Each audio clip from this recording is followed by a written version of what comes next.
Saudara dan saudari, pada hari ini saya ingin berbicara tentang arti ganda kitab suci. Kita semua sudah tahu bahwa kitab suci adalah salah satu cara Allah berkomunikasi dengan umatnya. Allah berbicara dengan kita. Ketika kita membaca kitab suci atau mendengarkan kitab suci dalam perayaan Ekaristi, sebenarnya Allah sedang berbicara dengan kita. Akan tetapi, saudara dan saudariku yang terkasih, untuk menafsir kitab suci secara tepat dan benar, kita perlu mengetahui dua hal penting. Yang pertama, apa yang dimaksudkan oleh penulis kedua, penulis kitab suci, ya. Penulis pertama itu adalah Allah sendiri, Roh Kudus. Sedangkan penulis kedua adalah manusia, ya, the human author, the secondary author, manusia yang menulisnya. Kalau manusia yang menulisnya pasti menggunakan gaya bahasa tertentu, dalam konteks budaya tertentu, berdasarkan pemikiran atau pemahaman tertentu, dan juga pendidikan dari penulis itu sendiri. Itu yang pertama. Yang kedua, apa keinginan Tuhan? Apa keinginan Allah untuk mewahyukan atau menyatakan misteri iman lewat pengarang kitab suci tersebut? Jadi ini adalah dua hal yang perlu kita ketahui ketika kita mau menafsir atau membuat eksegese atas perikop kitab suci tersebut. Bagi kita orang Katolik, kita mempunyai sarana yang bisa membantu kita untuk menafsir atau membuat eksegese kitab suci secara tepat dan benar, sehingga bisa menghantar kita kepada pemahaman yang tepat dan benar akan kitab suci yang kita baca atau yang kita renungkan. Saudara dan saudari, dalam katekismus Gereja Katolik, sarana yang dimaksudkan itu yang dinamakan dengan arti ganda kitab suci. Nah, dalam katekismus Gereja Katolik ini teristimewa nomor 115 sampai dengan nomor 119 berbicara tentang arti ganda kitab suci. Itulah sarana yang akan kita gunakan. Baik, mana saja ya arti ganda kitab suci itu? Ya, sebenarnya sangat sederhana, ya, yaitu bahwa yang pertama itu adalah secara harafiah, ya.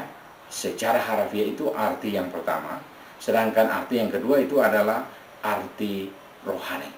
Ini adalah arti ganda kitab suci. Jadi sekali lagi itu secara harafiah dan secara rohani atau secara spiritual. Baik, mari kita lihat ya penjelasannya tentang kedua arti ini dan bagaimana caranya, ya. Baik, kita lihat pertama itu adalah arti harafiah, ya.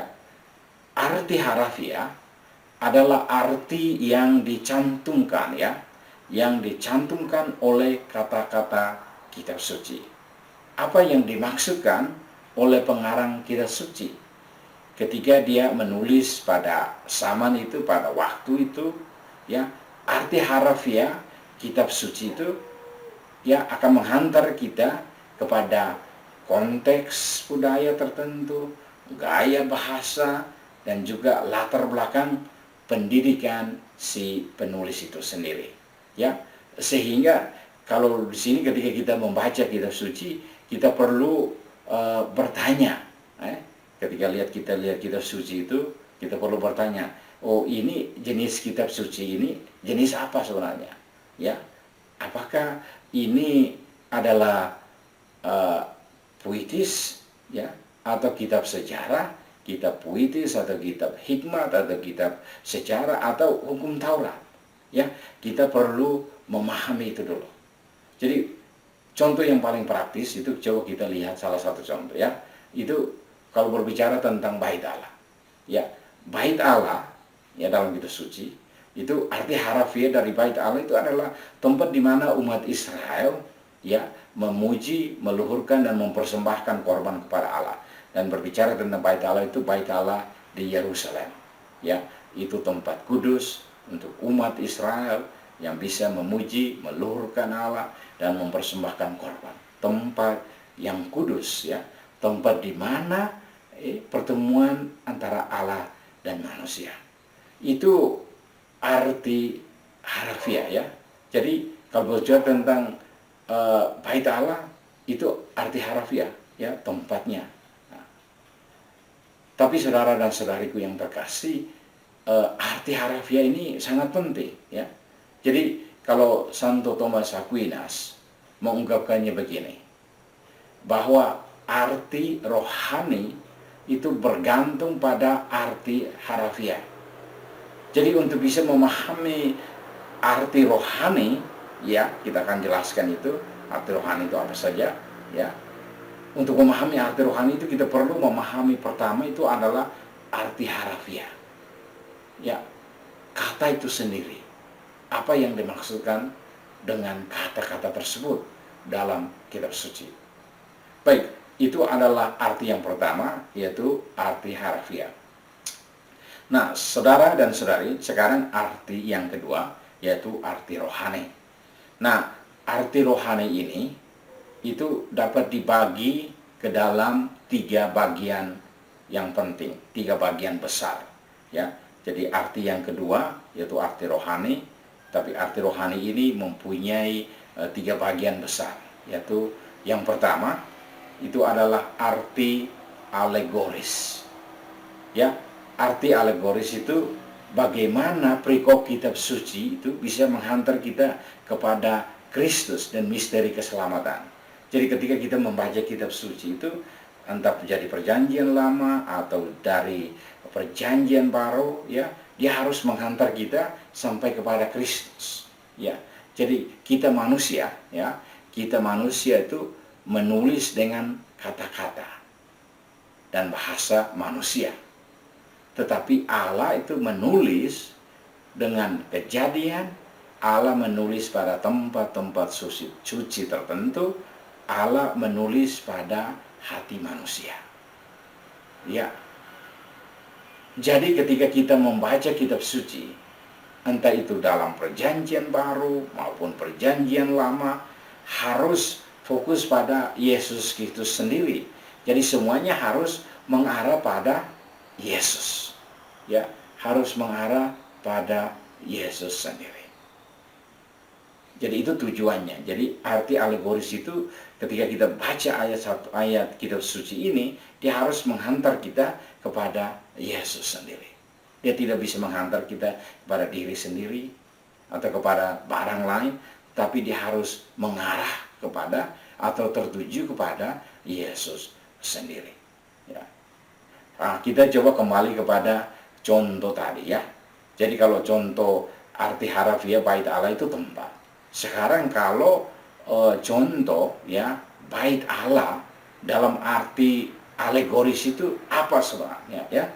Jadi arti alegoris dari bait Allah adalah pribadi Yesus sendiri ya, pribadi Yesus Kristus sendiri. Ya, kalau kita baca Injil Yohanes bab 2 ayat 19 ya. Ketika Yesus di Yerusalem, dia melihat orang menyembah berhala, menjual barang-barang yang tidak tertentu, dia mulai marah, dia bilang ini tidak cocok untuk sini. Makanya dia bilang, ya rombaklah ya. Dalam Yohanes bab 2 ayat 19 dia bilang, rombaklah bait Allah ini, dan dalam 3 hari aku akan mendirikannya kembali. Ya, jadi Yesus tidak berbicara tentang arti harafiah tadi, ya, bukan berbicara tentang bangunan besar tadi. Tetapi Yesus berbicara tentang tubuhnya sendiri. Jadi bait Allah yang tadi itu sudah tertuju kepada Yesus sendiri. Ya, jadi dia bilang itu dalam 3 hari aku akan membangunkannya kembali.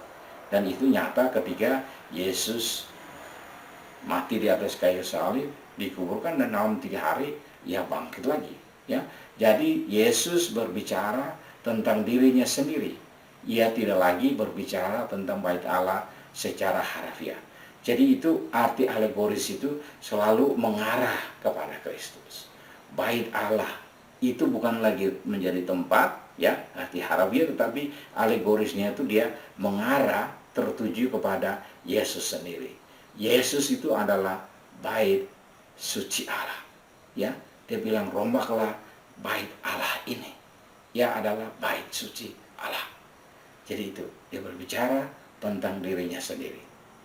Jadi saya harap sudah bisa menangkap itu, ya. Itu arti rohani, ya, arti spiritual yang pertama itu arti alegoris. Dari yang harfiah menuju kepada Kristus sendiri.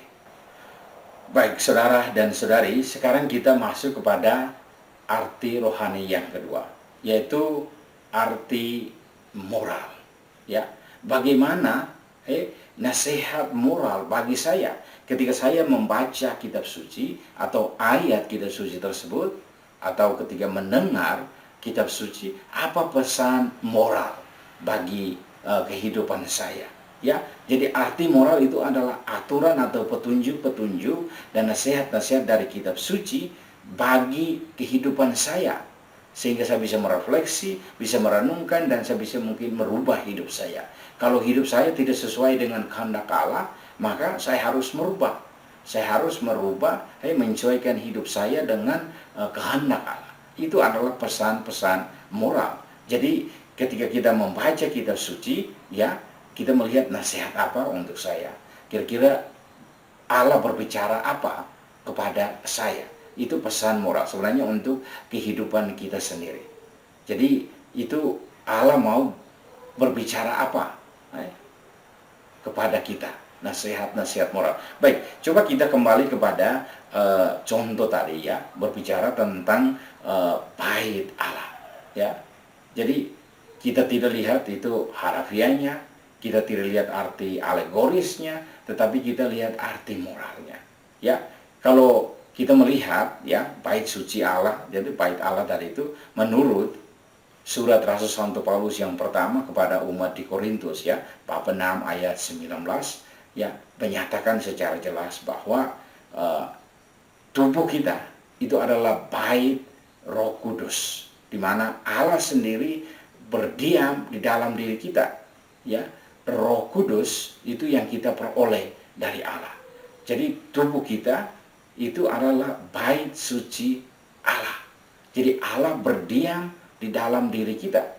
Kalau kita berbicara tentang itu, bahwa Allah berbicara, ya, Allah berdiam di dalam diri kita, berarti bagaimana kita harus bertindak? Apakah saya bertindak sesuai kehendakku sendiri, atau harus bertindak sesuai dengan kehendak Allah?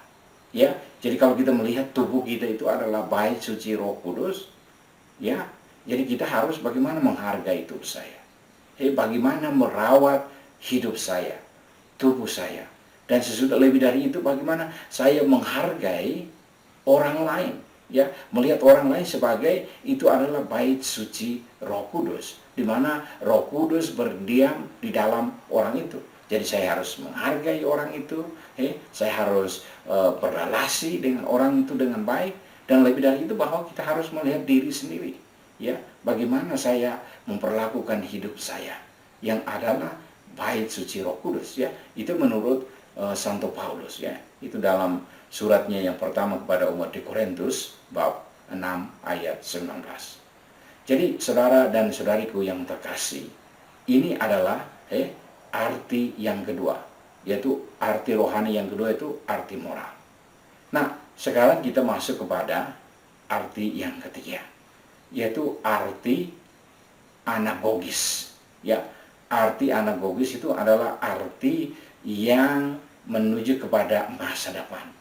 Ya, jadi kalau kita melihat hidup kita itu bukan hanya di dunia ini saja, ya, bukan hanya di dunia ini saja, tetapi bahwa kita harus mempersiapkan diri kita untuk di masa depan.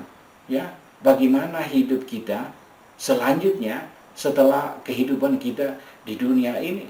Apakah kitab suci mempersiapkan kita untuk kehidupan yang selanjutnya? Jadi saudara dan saudariku yang terkasih, arti anagogis, ya, kita melihat itu bahwa kenyataan atau kejadian dalam artinya yang abadi. Jadi bagaimana kita melihat kenyataan sekian bisa menghantar kita kepada kehidupan sesudah kehidupan ini, ya, kehidupan akhirat, ya, menghantar kita kepada tanah air yang abadi. Ya, kita hidup di dunia ini, tetapi bagaimana kehidupan kita sesudah itu, kehidupan kita di surga. Ya, ketika kita membaca kitab suci, melihat arti anagogis itu, dia harus menghantar kita kepada kehidupan kita di surga, yaitu bersama Allah. Bagaimana melihat Allah, ya, di hadapan Allah. Dalam bahasa Inggris mereka bilang face to face, ya, melihat Allah, berhadapan dengan Allah, melihat muka Allah. Itu adalah tujuan terakhir kita. Jadi ketika kita membaca kitab suci, kira-kira arti anagogisnya apa? Apa yang menghantar kita kepada kehidupan yang kekal. Ya, jadi kalau secara sederhana bahwa bagaimana perikop ini, ya, Injil ini atau ayat ini bisa menunjuk saya kepada surga, bahwa apa yang kamu alami sekarang ini itu akan dialami surganya yang seperti ini. Baik, untuk memahami lebih jelas kita kembali lagi pada contoh tadi, ya. Jadi saya hanya ambil satu perikop tadi, ya. Itu kalau kita melihat itu dalam Injil Yohanes bab 2, ya, itu bahwa tentang bait Allah, ya. Kita kembali kepada bait Allah, ya. Bait suci Allah yang di Yerusalem itu bukan lagi lihat itu, tapi arti alegoris ini bagaimana yang gereja atau, ya, dalam untuk kita orang Katolik, ya, itu kita orang Kristen, kita omong tentang gereja, bait Allah, ya. Gereja yang ada di bumi ini adalah lambang gereja surgawi. Jadi gereja yang sekarang ini mau menantikan bahwa ada gereja lain setelah gereja di dunia ini. Jadi bahwa ada itu. Jadi kalau gereja di bumi ini, di tempat ini, ketika kita merayakan perayaan Ekaristi, bahwa kita menerima kehidupan makanan rohani, ya, itu adalah masuk ke dalam perjamuan Tuhan di dunia ini. Nah, itu akan menghantar kita kepada arti rohani, yaitu dari arti anagogis itu bahwa ada perjamuan surgawi setelah kita berangkat dari dunia ini. Jadi sebenarnya mempersiapkan kita untuk masuk ke dalam perjamuan ilahi dengan Allah sendiri di surga. Ya, itu arti anagogis. Masa depannya apa? Jadi kenyataannya sekarang, peristiwa yang tadi terjadi sekarang, kira-kira menghantar kita untuk masa depan itu apa? Ya, masa depan itu adalah berhidup bersama-sama dengan Allah. Jadi kembali lagi pada contoh bait suci tadi, ya, itu kita bahwa tempat yang itu sekarang kita harus berada pada tempat yang dibuat oleh Allah sendiri, tidak lagi tangan manusia, tetapi oleh tangan Tuhan sendiri. Dan di situ kita akan berdiam bersama Allah. Baik, saudara dan saudariku yang terkasih, demikian penjelasan tentang arti ganda kitab suci. Itulah sarana yang kita gunakan untuk menafsir atau membuat eksegese kitab suci, perikop atau ayat yang kita baca. Jadi ada arti harafiah dan arti rohani. Ya, kedua arti ini itu saling melengkapi sehingga menghantar kita untuk masuk ke dalam misteri Allah dan relasi kita dengan Allah itu sendiri.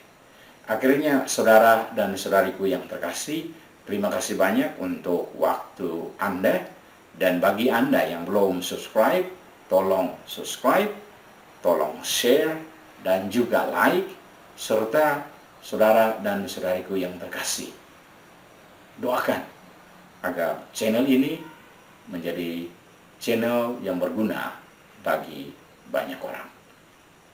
Tuhan memberkati Anda.